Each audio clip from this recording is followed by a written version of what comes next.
बहुत बहुत स्वागत है आपका मेरे YouTube channel roads to science पर।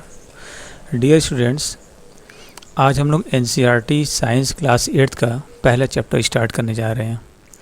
पहला chapter crop production and management, यानी क्रॉप प्रोडक्शन यानी अनाज की पैदावार और उसका मैनेजमेंट यानी उसकी देखरेख कि जो भी अनाज जो खेतों में जो पैदा होता है, ठीक है, उसको हम कैसे पैदा करते हैं, उसके लिए हम क्या क्या करते हैं, ठीक है, और उसके लिए हम लोग फिर उसके बाद हम क्या क्या मैनेजमेंट करते हैं यानी क्या क्या व्यवस्था करते हैं उसके लिए, यानी खेतों से ले करके उसके काटने से ले करके फिर उसको स्टोर करने तक हम उसके लिए क्या क्या मैनेजमेंट करते हैं, उसके बारे में हम चैप्टर नंबर 1 में पढ़ेंगे। ठीक है।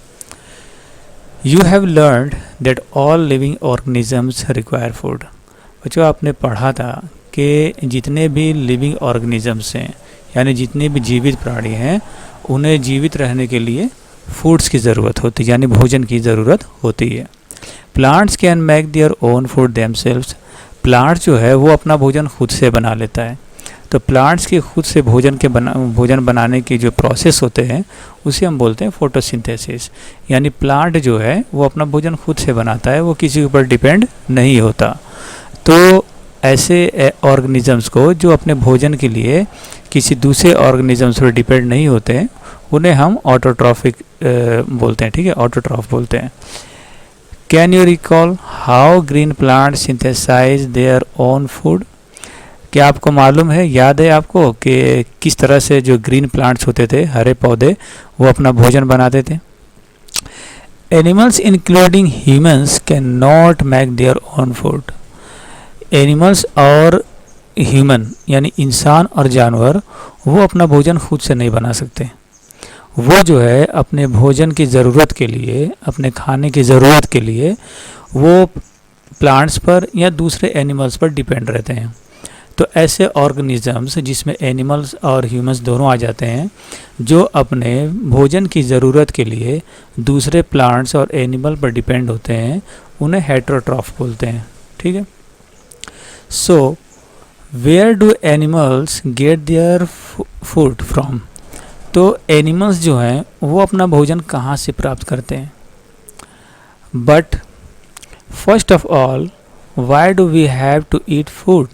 लेकिन पहले हमें ये मालूम करना है कि हमें भोजन की ज़रूरत क्यों होती है। बच्चों, हमें भोजन की ज़रूरत क्यों होती है? क्योंकि हमें भूख लगती है। हमारे शरीर के लिए अलग अलग प्रकार के न्यूट्रिएंट्स की ज़रूरत होती है, अलग अलग प्रकार के विटामिन्स की ज़रूरत होती है, मिनरल्स की ज़रूरत होती है, प्रोटीन्स है, कार्बोहाइड्रेट्स है। तो ये सब चीज़ें हमें कहाँ से मिलती है? भोजन से मिलती है। अगर हमें ये सारी चीज़ें नहीं मिलें तो धीरे धीरे हमारा शरीर कमज़ोर हो जाएगा और फिर इंसान हो चाहे जानवर हो या पेड़ पौधे हो, वो भोजन के बगैर जीवित नहीं रह सकते।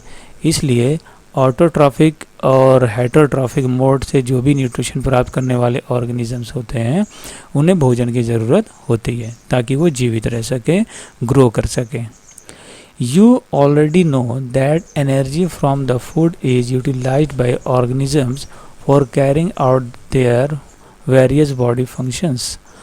आप जानते हैं ये चीज़ कि जितने भी ऑर्गेनिजम्स हैं वो एनर्जी जो है फूड से प्राप्त करते हैं और फिर उसको यूटिलाइज करते हैं अपने बॉडी फंक्शन के लिए। यानी बॉडी के जितने भी फंक्शंस हैं, हार्ट है, ब्रेन है, लीवर है, ये सारे फंक्शंस को ग्रो करने के लिए, इन्हें एनर्जी देने के लिए हमारे जो बॉडी जो है फूड को यूटिलाइज करता है यानी प्रयोग करता है। Such as digestion, respiration and excretion.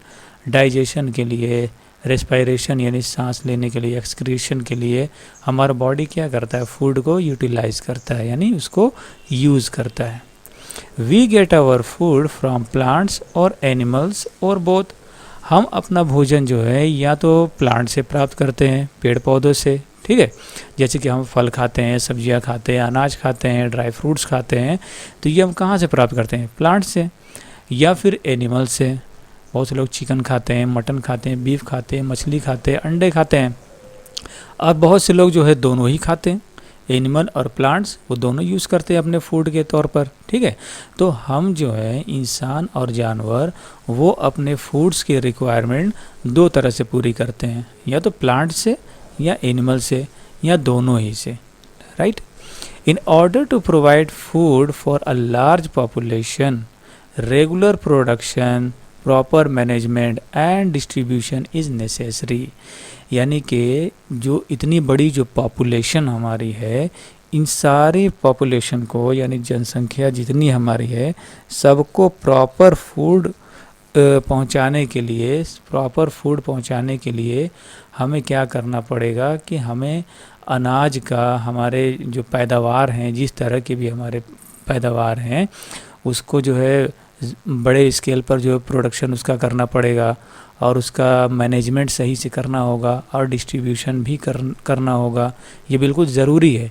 जैसे मान लें हमारी बहुत बड़ी आबादी, हमारे देश की आबादी 138 करोड़ से भी ज़्यादा है, तो इतनी बड़ी आबादी तक भोजन पहुंचाने के लिए, यानी सबकी भोजन की ज़रूरत सबकी पूरी करने के लिए हमें ये ज़रूरी है कि हम जो भी पैदावार, हम जो भी चीज़ हम जो पैदा करते हैं, जो भी अनाज है, जो भी खाने की चीज़ें हम पैदा करते हैं, चाहे वो शाकाहारी हो, मांसाहारी हो, यानी चाहे हम खेतों में जो अनाज उगाते हैं, सब्जियां उगाते हैं, फल उगाते हैं, ड्राई फ्रूट्स उगाते हैं, और इसके अलावा जो हम जानवर पालते हैं दूध के ज़रूरत के लिए, मांस की ज़रूरत के लिए, अंडे की ज़रूरत के लिए जो हम जानवर पालते हैं या प्लांट वगैरह उगाते हैं, क्रॉप्स पैदा, धान वगैरह और जितने भी उगाते हैं हम, तो ये ज़रूरी है कि हम इनको बिल्कुल अच्छी तरह से, प्रॉपर तरीके से और वैज्ञानिक विधि से, यानी साइंटिफिक मेथड से जो है इनको उगाएं, ठीक है, इनको कल्टीवेट करें, इनकी पैदावार को बढ़ाएं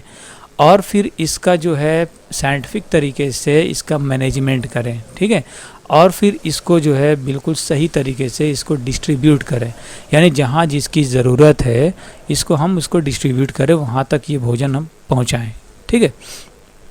1.1 देखें, एग्रीकल्चरल प्रैक्टिसेस, ठीक है, यानी खेती जो पहले जो होती थी टिल 10,000 BC, यानी 10,000 ईसा पूर्व, यानी आज से लगभग जो है 10,2300 साल और 12,2300 साल पहले लगभग people way are nomadic.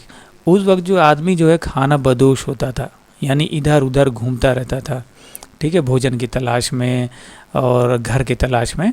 They we are wandering in groups from place to place in search of food and shelter.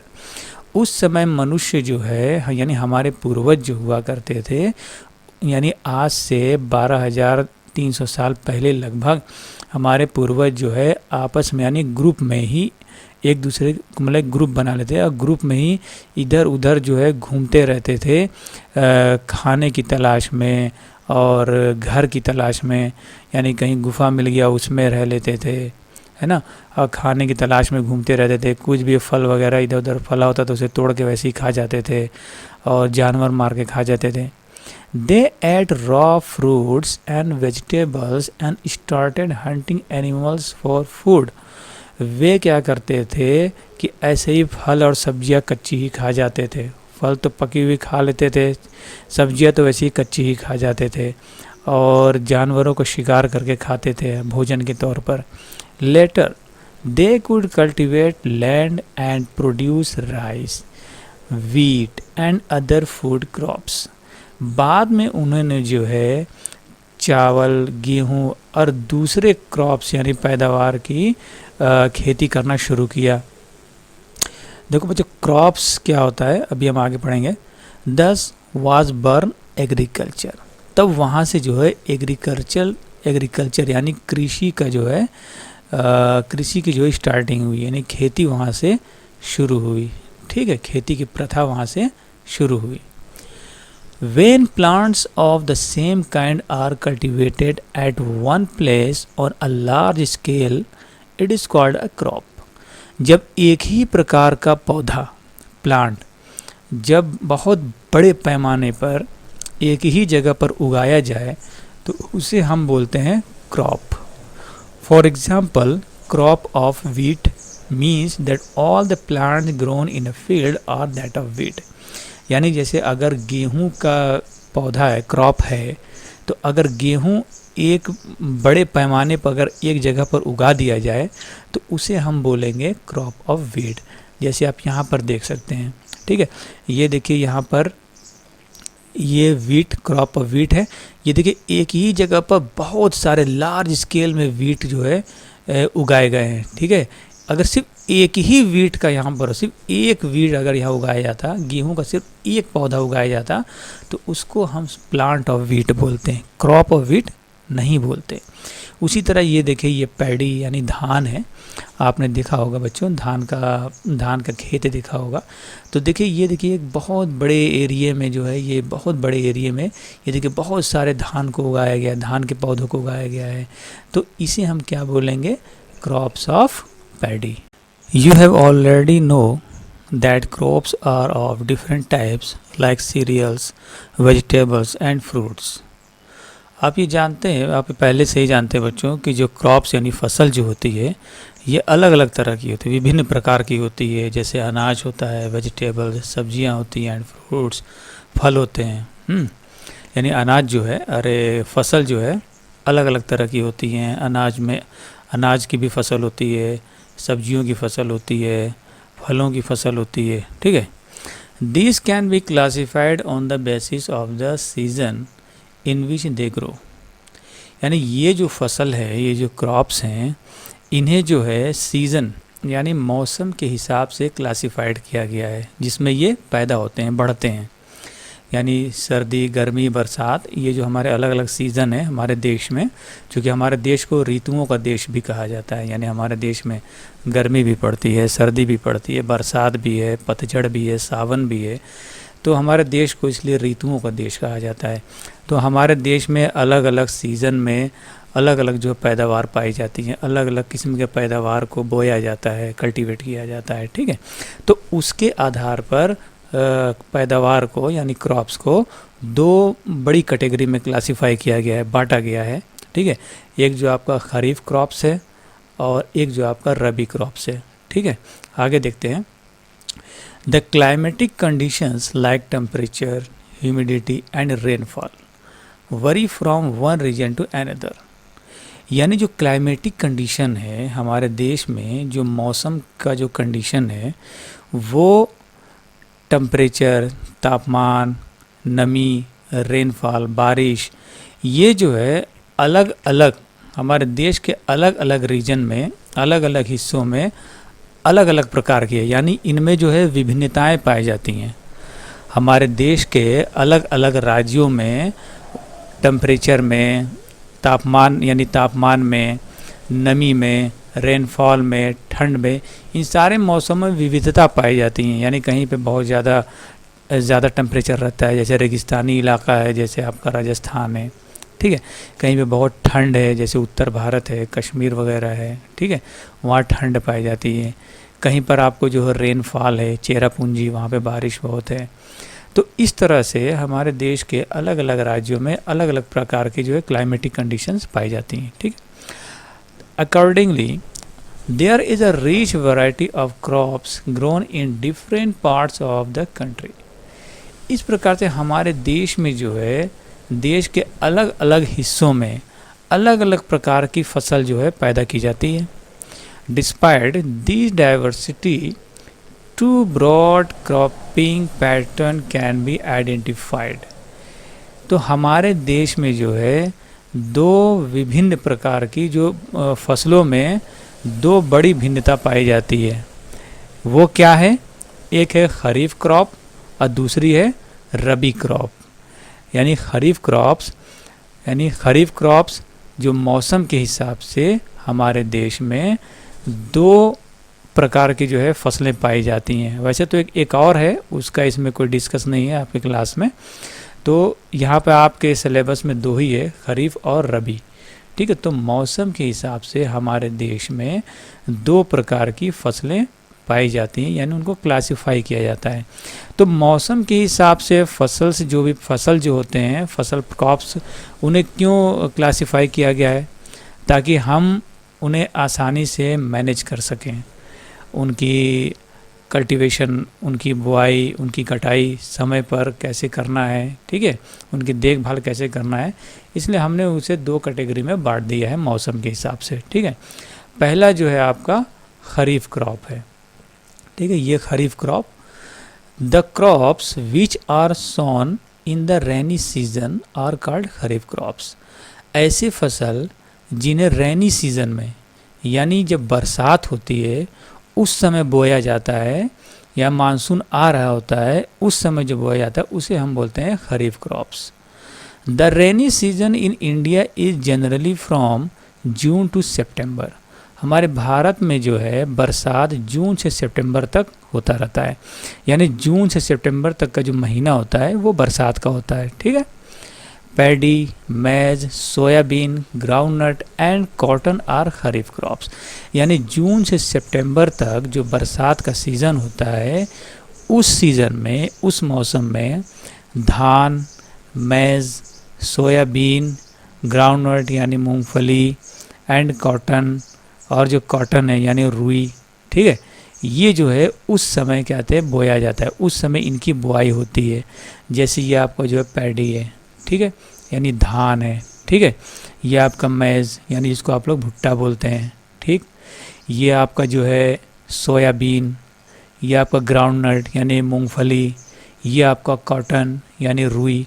तो ये सारे जितने भी पैदावार हैं, ये रुई है यानी कॉटन है, ग्राउंडनट है, और आपका ये सोयाबीन है, आपका मैज़ है यानी भुट्टा मकई, और ये आपका पैडी है यानी कि धान। इनकी बुआई जो होती है ये बरसात के सीज़न में किया जाता है, यानी जून से सितंबर तक, ठीक। और इनकी जो कटाई जो होती है, यानी खेतों से इन्हें अक्टूबर और नवंबर के महीने में, अक्टूबर नवंबर के महीने में इन्हें खेतों से काट लिया जाता है, ठीक है। अच्छा, दूसरी जो किस टाइप की पैदावार है, दूसरी जो पैदावार पाई जाती है हमारे देश में वो है रबी क्रॉप्स, यानी रबी की फसलें। The crops grown in the winter season October to March are called rabi crops. यानी वो फसल जो अक्टूबर से मार्च तक के बीच में बोया जाता है, यानी पैदा होता है, पैदा किया जाता है, ऐसी फसलों का हम बोलते हैं रबी क्रॉप्स, ठीक है। जैसे रबी क्रॉप्स के एग्जाम्पल क्या है, example of rabi crops are wheat, gram, pea, mustard and linseed. देखिए ये क्या है, आपका वीट है, ठीक है, ये आपका ग्राम यानी चना, ठीक है, ये आपका पी मटर, ये आपका लिनसीड जिसको आप लोग तीसी बोलते हैं, इसका ऑयल निकाला जाता है, ठीक है, और ये आपका मस्टर्ड यानी सरसों, ठीक है, इसका भी ऑयल निकाला जाता है, ठीक है। तो ये जितने जो है आपके जो क्रॉप्स है, वीट है और यानी गेहूं है, आपका चना है, और आपका जो है ये आपका मटर है, आपका जो तीसी है, और ये आपका मस्टर्ड है, ये जो आपके जो हैं रबी क्रॉप्स कहलाते हैं, ठीक है, जिनकी बुआई जो है अक्टूबर से मार्च के महीने में की जाती है, यानी ठंड के महीने में की जाती है, और इनकी कटाई जो है, इनको खेतों से जो है अप्रैल से मई के महीने में, अप्रैल और मई के महीने में खेतों से इनको काट लिया जाता है, ठीक है। बिसाइड्स दीज, इसके अलावा pulses and vegetables are grown during summer at many places. इसके अलावा जो है बहुत से दाल सब्जियां भी जो हैं समर यानी गर्मी के मौसम में, बहुत सी जगहों पर गर्मी के मौसम में दाल और सब्जियां भी उगाई जाती हैं, ठीक। 1.2 देखें, basic practices of crop production, यानी फसल की पैदावार की बुनियादी पद्धति, ठीक है, यानी जो उसकी जो बेसिक जो तरीका है पैदावार, फसल की पैदावार करने की, फसल पैदा करने की जो बुनियादी जो तरीका है, जो पद्धति है, उसके बारे में हम पढ़ेंगे, ठीक। Cultivation of crops involves several activities undertaken by farmers over a period of time. Cultivation of crops involves several activities. देखो खेती जो है, फसल की जो खेती है, इसमें बहुत सी एक्टिविटीज़ शामिल होती हैं, बहुत सी क्रियाकलाप शामिल होते हैं, यानी उसकी बुआई से ले करके उसकी कटाई तक, फिर उसको सही जगह पर स्टोर करने तक बहुत सारी एक्टिविटीज़ होती हैं जो एक किसान एक पीरियड ऑफ टाइम यानी एक निश्चित अवधि तक उसे पूरा करते हैं। जैसे मान लो जैसे कि धान उगाना है किसान को, ठीक है, तो धान उगाने का जो समय होता है यानी ये जून से लेकर के नवंबर तक, ठीक है, ये जो 5-6 महीने होते हैं यानी पीरियड ऑफ टाइम, इस पीरियड ऑफ टाइम में एक किसान को धान उगाने से लेकर काटने तक और फिर उसे स्टोर करने तक बहुत सी एक्टिविटीज़ करनी होती हैं। ठीक, जैसे उसको जो है उसकी बुआई करना, फिर उसको जो है वीड से बचाने, खरपतवार से बचाने के लिए उसमें दवाइयाँ छिड़कना, खरपतवार को उखाड़ना, जो उल्टे सीधे घास उग जाते हैं, ठीक है, वो उखाड़ना, मिट्टी में खाद मिलाना, मिट्टी तैयार करना, फिर उसमें जो है पानी देना, ठीक, और उसमें दवाइयाँ छिड़कना, समय समय पर उसकी देखभाल करना, उसकी कटाई करना, फिर उसमें से जो है धान निकालना यानी चावल निकालना, फिर उसे जो है सेफ जगह पर स्टोर करना जहाँ पर कीड़े मकोड़े उसे नुकसान ना पहुँचा सकें, जहाँ मॉइस्चर की वजह से वो ख़राब ना हो सके। ठीक है, तो ये सारी जो है एक्टिविटीज़ एक किसान करता है एक पीरियड ऑफ टाइम तक। ठीक है, यानी एक पीरियड ऑफ टाइम में you may find that these activities are similar to those carried out by a gardener और even by you when you grow ornamental plants in your house. आप देखेंगे कि ये जो एक्टिविटी जो किसान कर रहा है अपने खेतों में, एक फसल उगाने से लेकर के उसे काटने तक, फिर उसे सेफ जगह पर स्टोर करने तक, आप देखेंगे ये बिल्कुल लगभग सिमिलर है, बिल्कुल वैसा ही जैसा एक गार्डनर यानी एक माली जो अपने बगीचे में करता है। जैसे गमले में जो है पौधा उगाने के लिए किसान मिट्टी तैयार करता है, उसमें फर्टिलाइज़र मिलाता है, मैन्योर मिलाता है, फिर उसमें जो है बीज डालता है, फिर प्लांट उगता है, फिर उस प्लांट की जो वो देखभाल करता है, ठीक है, और उस प्लांट से फिर फूल वगैरह निकलते हैं और सब्जियां निकलती हैं, फिर उसको वो किस तरह से उसको मैनेज करता है, देखभाल करता है मौसम के हिसाब से। और आप जिस तरह से अपने घर में एक ऑर्नामेंटल प्लांट्स उगाते हैं यानी सजावटी पौधे, यानी फूल वगैरह है, कुछ सुंदर देखने में जो है पत्तियां हैं, ऑर्नामेंटल प्लांट्स है, मनी प्लांट्स है, और भी बहुत सारे प्लांट्स जो आप अपने घरों में उगाते हैं, आप भी बिल्कुल वैसे ही एक्टिविटीज़ करते हैं जैसे एक किसान अपने खेत में किया करता है। जैसे वो पूरा जैसे उसी तरह एक जो है माली करता है, आप भी वही सारे काम करते हैं। ठीक है, तो these activities or task are referred to as agricultural practices. तो ये जो क्रियाकलाप है, ये जो काम है जो आप और किसान और एक माली जो अपने खेत में, अपने गमले में, अपने गार्डन में एक प्लांट उगाने से लेकर के उसे काटने तक, फिर उसे स्टोर करने तक जो भी एक्टिविटीज़ करता है या आप करते हैं, उसे हम बोलते हैं एग्रीकल्चरल प्रैक्टिसेस, यानी कृषि पद्धति, यानी खेती बाड़ी, खेती का काम। ठीक है, यानी खेती का काम। विच आर लिस्टेड बिलो, जो ये नीचे हैं, जो आपको ये दिखाई दे रहे हैं। प्रिपरेशन ऑफ सॉइल्स, यानी मिट्टी तैयार करना।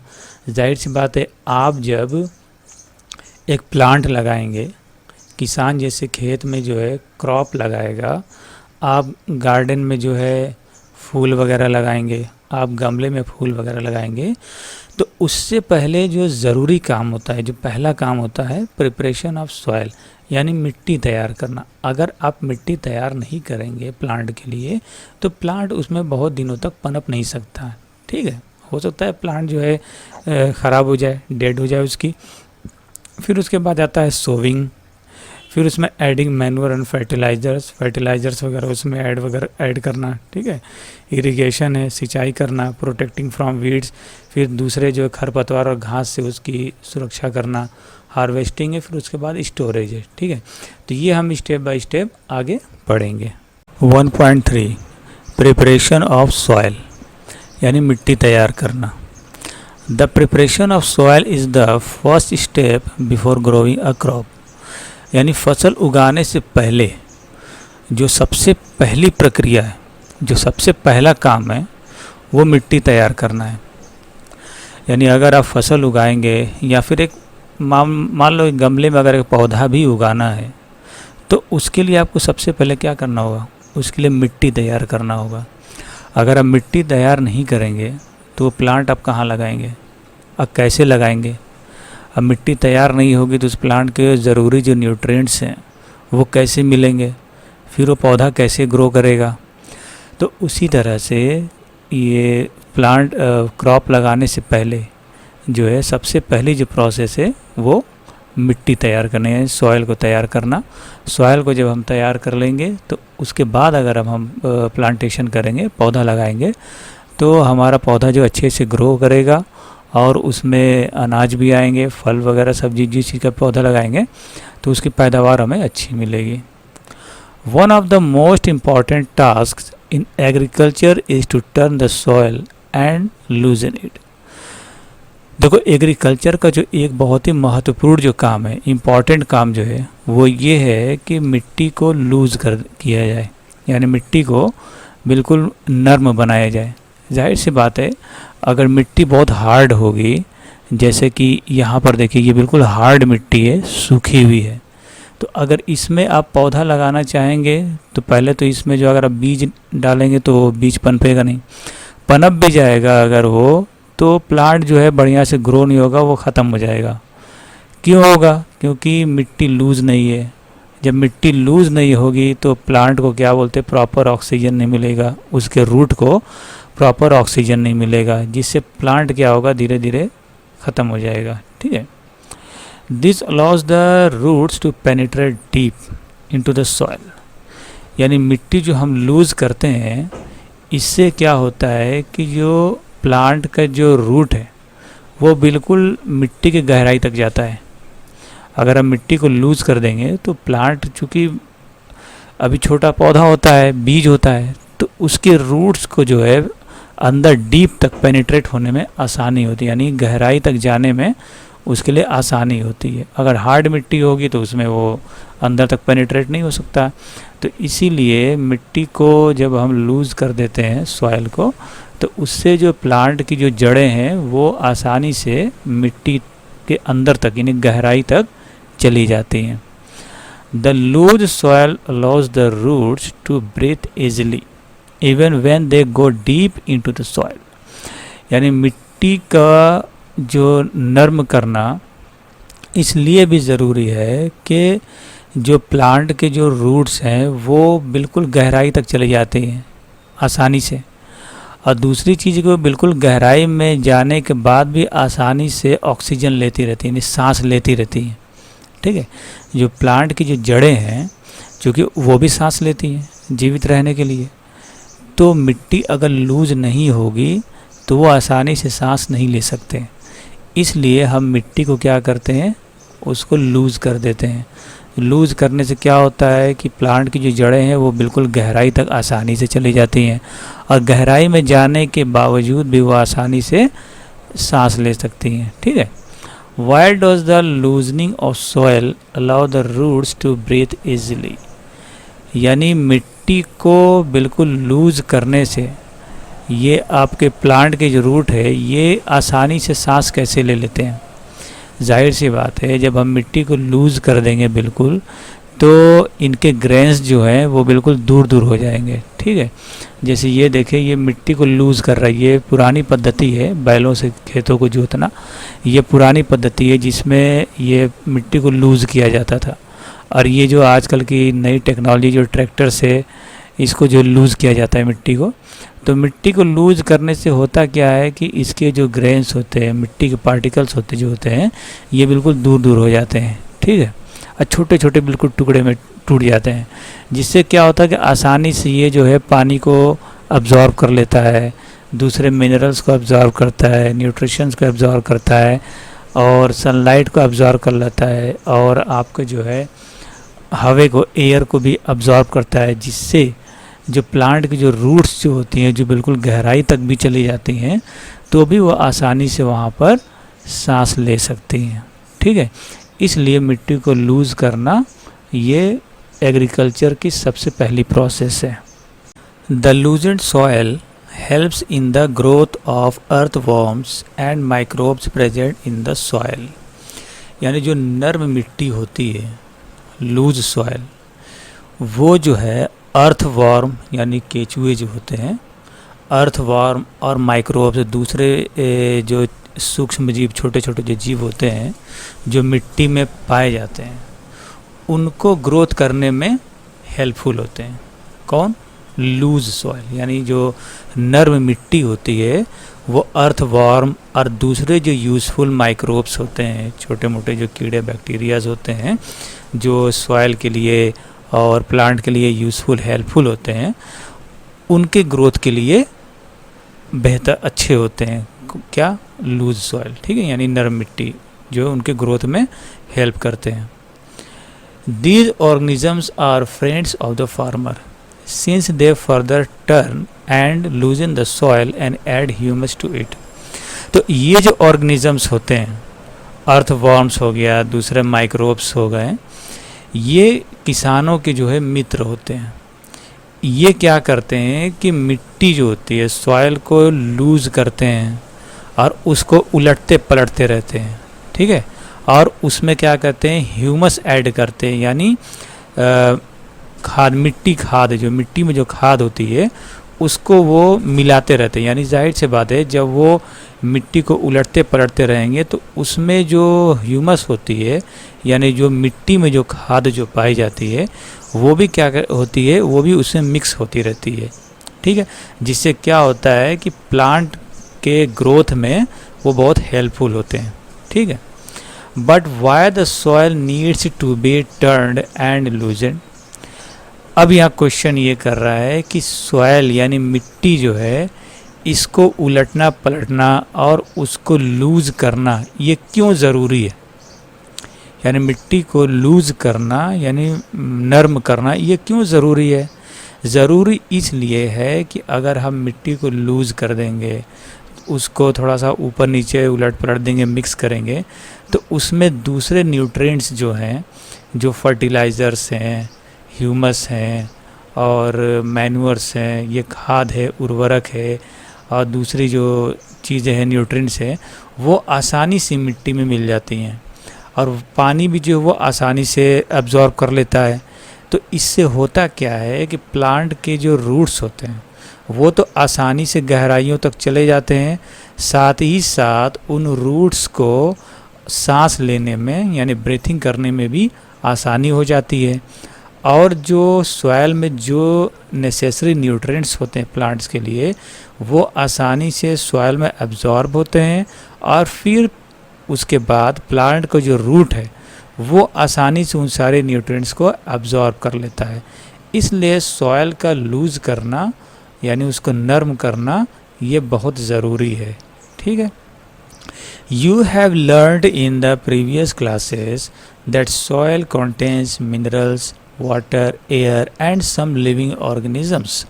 आपने पिछले क्लास में ये पढ़ा था कि मिट्टी में, सॉइल में मिनरल्स होते हैं, वाटर होते हैं, एयर और कुछ लिविंग ऑर्गेनिजम्स होते हैं। ठीक है, कुछ छोटे छोटे जो है कीड़े मकोड़े जानवर होते हैं उसमें छोटे छोटे। ठीक है, in addition dead plants and animals get decomposed by soil organisms.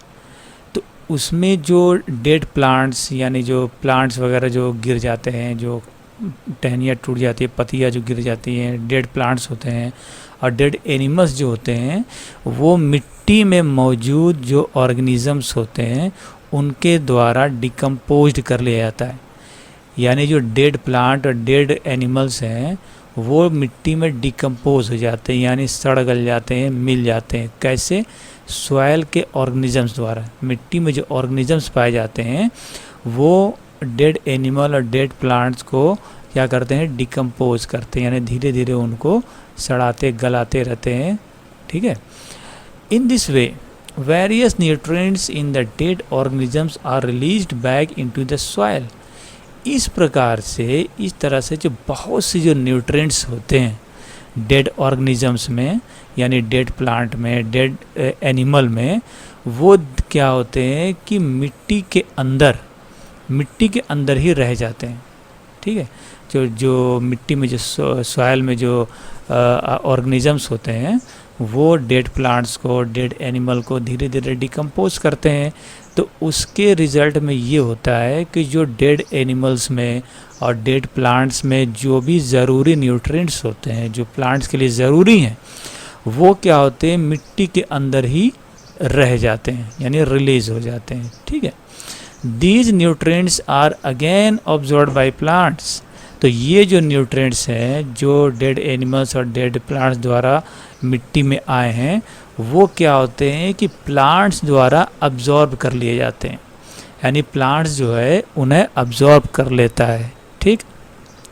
Since only a few centimeters of the top layer of soil supports plant growth, turning and loosening of soil brings the nutrient-rich soil to the top so that plants can use these nutrients. यानी क्या है कि only a few centimeters of the top layer of soil supports plant growth, यानी मिट्टी को जो है ऊपरी परत के कुछ सेंटीमीटर, यानी कुछ सेंटीमीटर की परत जो होती है सॉइल की, वही क्या करती है? उसी में जो है ज़रूरी न्यूट्रिएंट्स पाए जाते हैं। ठीक है। उन्हीं मिट्टी को जो है लूज़ किया जाता है, उन्हीं मिट्टी को जो मिक्स किया जाता है, मिलाया जाता है। ठीक है। उसी मिट्टी में जो है ऊपर की ही जो कुछ सेंटीमीटर की जो लेयर होती है मिट्टी की, उसी में जो है न्यूट्रिएंट्स होते हैं, उसी सॉइल में जो है ज़रूरी न्यूट्रिएंट्स होते हैं जो प्लांट कहते हैं न्यूट्रिएंट्स के रूप में उसको प्रयोग कर सकता है। ठीक। Thus turning and loosening of soil is very important for cultivation of crops. यानी फसलों की खेती के लिए मिट्टी का लूज करना, उनको टर्निंग यानी उलट पलट करना, उनको मिक्स करना, ये बहुत ही इम्पॉर्टेंट प्रोसेस है कल्टीवेशन ऑफ क्रॉप के लिए, यानी फसलों की पैदावार के लिए, फसलों की खेती के लिए। The process of loosening and turning of the soil is called tilling और प्लफिंग। यानी मिट्टियों को लूज करना और उनको उलट पलट करना, मिक्स करना, इस प्रोसेस को हम टिलिंग या प्लॉफिंग कहते हैं। यानी प्लॉफिंग यानी हल चलाना, यानी इसको जुताई बोलते हैं। ठीक है। This is done by using ए प्लफ। ये जो है प्लफ यानी हल द्वारा ये सारे काम किए जाते हैं। ये देखिए, ये हल है। ये जो बहुत पहले ये ट्रेडिशनल जब खेती हुआ करती थी तो ये यूज़ होता था। ये हल ये इस तरह का होता है, ये बैलों में लगा दिया जाता था, तो बैल इसको खींचते थे। और फिर बाद में जो है इस तरह के जब मशीनरी आई, ट्रैक्टर आया, तो ट्रैक्टर में जो है ये चीज़ें, ये हल लगाया जाता है। ये देखिए, ये भी प्लफ एक प्रकार का। तो इनका काम क्या होता है? खेतों में जो हार्ड ड्राई सॉइल होते हैं, मिट्टी होती हैं, उनको क्या करते हैं? ये लूज़ करते हैं। ठीक है। और उनको क्या करते हैं? छोटे छोटे पार्टिकल में तोड़ देते हैं। ठीक है, जिससे मिट्टी लूज़ हो जाती है खेतों की। ठीक है। इस प्रोसेस को हम प्लफिंग बोलते हैं या टिलिंग बोलते हैं।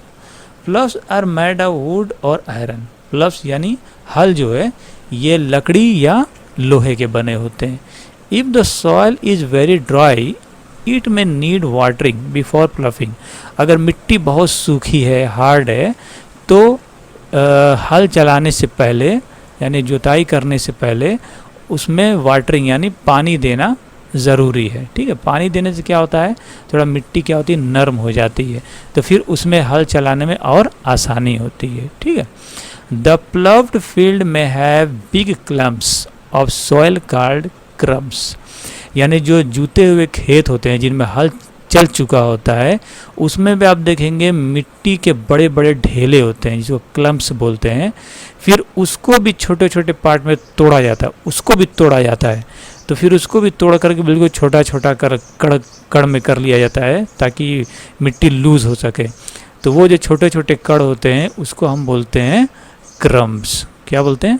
Crumbs. It is necessary to break this crumbs, यानी ये जो क्रम्स हैं, जो बड़े बड़े जो मिट्टी के जो ढेले हैं, जैसे ये देखिए ना मिट्टी के जो बड़े बड़े ढेले, इनका जो है तोड़ना, इनका तोड़ना छोटे छोटे पार्ट में करना और बिल्कुल भुरभुरा कर देना, ये बिल्कुल ज़रूरी है। किसके लिए? कल्टीवेशन ऑफ क्रॉप के लिए। ठीक है। तो levelling the field is beneficial for sowing as well as for irrigation, यानी फील्ड का लेवलिंग करना, यानी उनको समतल करना, बराबर करना, ये बिल्कुल ज़रूरी है।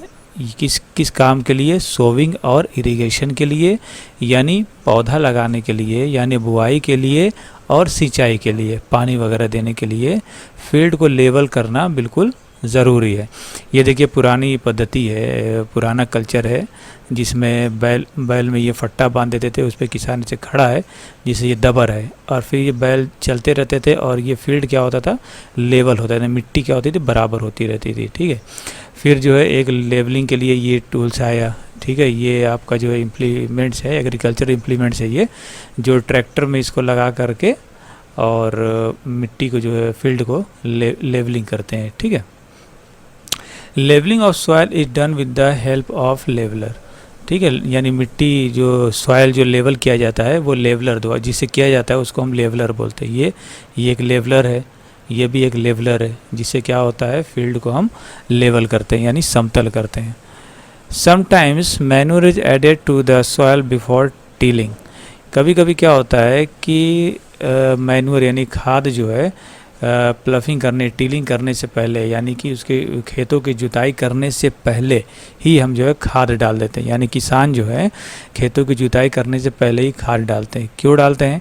This helps in proper mixing of manure with soil. इससे क्या होता है कि खाद जो है प्रॉपर तरीके से मिट्टी में मिलने में मदद मिलती है, यानी खाद को मिट्टी में प्रॉपर तरीके से मिलने में मदद मिलती है, हेल्प होती है। ठीक है। यानी प्रॉपर तरीके से मिल जाता है। The soil is moistened before sowing. मिट्टी को जो है बुआई से पहले, यानी प्लांटेशन से पहले, यानी प्लांट की बुआई से पहले, यानी बीज की बुआई से पहले जो है हम मिट्टी को जो है नम कर लेते हैं, यानी उसको मॉइस्चर्ड कर लेते हैं, यानी उसको गीला कर लेते हैं, जिससे कि आसानी से बीज उसमें पेनिट्रेट हो सके, जो प्लांट के जो जड़ है वो आसानी से उसमें पेनिट्रेट किया जा सके, यानी उनकी सोविंग आसानी से की जा सके। ठीक है। नेक्स्ट है आपका एग्रीकल्चर इम्प्लीमेंट्स, यानी कृषि के औजार, यानी कृषि के जो उपकरण होते हैं, जो मशीन्स वगैरह, कृषि खेती करने के जो सामान होते हैं, उसे हम एग्रीकल्चरल इम्प्लीमेंट्स बोलते हैं। Before sowing the seeds it is necessary to break soil clumps to get better yield. यानी बुआई से पहले ये ज़रूरी है, बुआई से पहले यानी प्लांट लगाने से पहले या बीज लगाने से पहले ये ज़रूरी है कि हम मिट्टी को जो है बिल्कुल भुरभुरा कर लें, यानी बारीक कर लें, बिल्कुल उसे क्लम्स वगैरह को तोड़ करके बिल्कुल छोटे छोटे टुकड़े में कर लें, यानी भुरभुरा कर लें, नरम मुलायम कर लें, जिससे क्या होता है कि बेटर यील्ड यानी बेहतरीन पैदावार हमें मिलेगी। ठीक है। यानी बेहतरीन पैदावार के लिए ये ज़रूरी है, फसलों की बेहतरीन पैदावार के लिए ये ज़रूरी है कि हम मिट्टी को जो है बिल्कुल छोटे छोटे पार्ट में, कड़ों में कर लें, यानी भुरभुरी मिट्टी कर लें, जिससे कि सोविंग में आसानी होती है, यानी सीड्स और प्लांट लगाने में आसानी होती है। ठीक है। This is done with the help of various tools. ये जो है बहुत सारे उपकरण होते हैं, मशीन, औजार होते हैं जिसके द्वारा किए जाते हैं। ठीक है। वो कौन कौन से होते हैं? The main tools used for this purpose are the plough, hoe and cultivator. जो इस पर्पस के लिए, इस मकसद के लिए जो मेन जो टूल्स यूज़ किए जाते हैं, औजार जो यूज़ किए जाते हैं, उनमें आपका जो है प्लव यानी हल है, होय एंड कल्टीवेटर। होय क्या होता है? एक कुदाली होती है। ठीक है। कुदाली नुकीली टाइप की होती है, हम उसको आगे डिस्कस करेंगे। और कल्टीवेटर है। ठीक है। ये सारी चीज़ें जो है मेन टूल्स हैं, जो क्या कहते हैं, ये आपके जो है एग्रीकल्चर के लिए जो है एग्रीकल्चर पर्पज़ के लिए ये मेन टूल्स हैं, राइट। प्लव यानी हल, this is being used since ancient times of tilling the soil, adding fertilisers to the crop, removing the weeds and turning the soils. ये हल जो है ये एंशिएंट यानी पुराने समय से ये मिट्टी की जुताई करने से ले करके उसमें फर्टिलाइज़र ऐड करना और रिमूविंग द वीड्स और जो खरपतवार अननेसेसरी प्लांट्स जो उग जाते हैं क्रॉप्स के आसपास उनको रिमूव करने के लिए, एंड टर्निंग द सॉइल और मिट्टी को उलट पलट यानी मिक्स करने के लिए यूज़ किया जाता था, ठीक है। This is made of wood and is drawn by a pair of bulls और other animals, horses and camels. ये जो है लकड़ी का बना हुआ होता था और ये बैलों के या घोड़े या कैमल्स यानी ऊँट के जोड़े द्वारा, यानी 2 बैल 2 ऊँट और कैमल्स के द्वारा ये खींचा जाता था। क्या? हल। It contains a strong triangular iron strip called ploughshare. इसमें जो है एक बहुत ही मजबूत लोहे की ट्रायंगुलर यानी तिकोनी टाइप की एक स्ट्रिप लगी होती थी जिसको हम बोलते थे ploughshare. The main part of the plough is a long log of wood which is called a plough shaft. जो इस प्लव का यानी इस हल का जो है मेन जो पार्ट था वो लकड़ी का एक लंबा सा कहते हैं हैंडल टाइप का होता था जिसको हम प्लव शाफ्ट बोलते हैं। There is a handle at one end of the shaft, यानी उस शाफ्ट के एक सिरे पर एक हैंडल होता था, ठीक है। The other end is attached to a beam which is placed on the bull's neck. तो दूसरे सिरे पर जो है एक लकड़ी का जो है बीम टाइप का बना हुआ होता था जो बैलों के गर्दन पर रख दिया जाता था, ठीक है। One pair of bulls and a man can easily operate the प्लव्स, यानी एक जोड़ी बैल और एक किसान जो आसानी से इसको ऑपरेट करते थे, चलाते थे खेतों में। ये देखिए ये आपका ये क्या है, एक प्लव है, हल है। इसमें देखिए एक प्लव शाफ्ट, ये लकड़ी का जो ये पूरा बड़ा सा जो बना हुआ है इसको बोलते हैं प्लव शाफ्ट, ठीक है। और ये जो आपको दिखाई दे रहा है ये जो बेंट है इसको बोलते हैं प्लव शेयर। और ये जो है ये जो बैलों के जो गर्दन पे रखा गया है इसे बोलते हैं बीम। इसी में ये हल जो है इसी में बंधा हुआ होता था, ठीक है। और इस पे ये बैलों के गर्दन पे रख दिया जाता था और पीछे जो है इनके एक आदमी यानी एक किसान जो है खड़ा होता था जो इसको पकड़ करके हैंडल ये टाइप का जो निकला है इसको हाथ से पकड़ करके इस हल को खेत में चलाता था, ठीक है।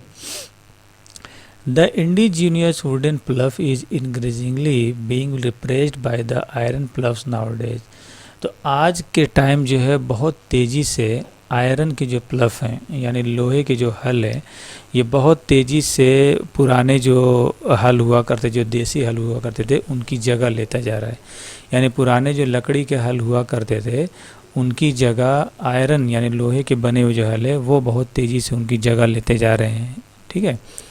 होय, it is a simple tool which is used for removing weeds and for loosening the soil.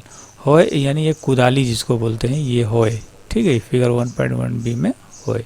It is a simple tool which is use for removing weeds and for loosening the soil. ये एक ऐसा tools होता था, एक साधारण सा जो tools होता था यानी उपकरण जिसका यूज़ जो होता था जो वीड्स होते थे, अननेसेसरी प्लांट्स जो उग जाते थे फसलों के बीच में, क्रॉप्स के बीच में अननेसेसरी प्लांट्स उग जाते थे जो फसलों को नुकसान पहुंचाते थे, उनको निकालने में और मिट्टी को जो भुरभुरी यानी लूज़ करने में इसका यूज़ होता था। It has a long rod of would और आयरन। इसमें जो है लंबी से जो है ये लकड़ी लगी होती थी या आयरन लगा हुआ होता था, ठीक है। A strong broad and bent plate of iron is fixed to one of its end and works like a blade. इसमें एक स्ट्रॉन्ग, एक बहुत ही मजबूत जो है, अब बहुत ही मजबूत चौड़ा और ये अंदर की ओर झुका हुआ एक आयरन का प्लेट लगा होता था जो एक ब्लेड की तरह काम करता था, ठीक है। It is pulled by animals, ये जो है जानवरों द्वारा यानी एनिमल्स द्वारा खींचा जाता था। ये देखिए फिगर 1.2 में ये है एक इम्प्लीमेंट है, एक औजार है खेती का, जिसे हम हॉय बोलते हैं यानी कुदाली। इसके एक सिरे में ये ब्लेड चौड़ा सा लगा होता है जो बिल्कुल ब्लेड का काम करता है, ठीक है। और एक सिरे पे ये बीम लगी होती है जो एनिमल के ऊपर जो रख दी जाती है, जिसे एनिमल क्या करता है, खींचता है, ठीक है। एनिमल के जो जोड़े एक इधर और एक इधर, ये बिल्कुल हल की तरह होता है। जो पहले जो लकड़ी के जो हल आते थे बिल्कुल उसी की तरह है, लेकिन अब ये धीरे धीरे हल जो है बिल्कुल ख़त्म होते जा रहे हैं, उनकी जगह इसने ले लिया, right. Cultivator, now a days ploughing is done by tractor driven cultivator. आजकल जो है जुताई जो होती है यानी जो हल जो चलाया जाता है खेतों में, वो ट्रैक्टर में लगे एक कल्टीवेटर से किया जाता है। कल्टीवेटर भी एक प्रकार का हल है, ठीक है, जिससे खेतों की जुताई की जाती है। The use of cultivator saves labour and time.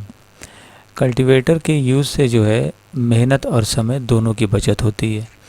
ये देखिए यहाँ पर ये ट्रैक्टर के पीछे ये कल्टीवेटर लगा हुआ है, और इसे जो ट्रैक्टर जो है चलता है तो ये भी साथ साथ चलता है, चूँकि ट्रैक्टर में ही लगा होता है, जिससे खेतों की बहुत ही अच्छी जुताई होती है। जैसे पहले प्लव से होता था, तो अब ये कल्टीवेटर से हो रहा है। आज के टाइम में कल्टीवेटर से ही हो रहा है ज़्यादातर खेतों की जुताई, ठीक है। 1.4 देखिए sowing. Sowing is an important part of crop production. Sowing यानी बुआई, यानी खेतों में जो है बीज और प्लांट की जो बुआई होती है उसको सोविंग बोलते हैं। सोविंग जो है क्रॉप प्रोडक्शन का एक इम्पॉर्टेंट पार्ट है, यानी फसल उत्पादन का एक बहुत ही इम्पॉर्टेंट पार्ट है बुआई। Before sowing good quality clean and healthy seeds of a good variety are selected.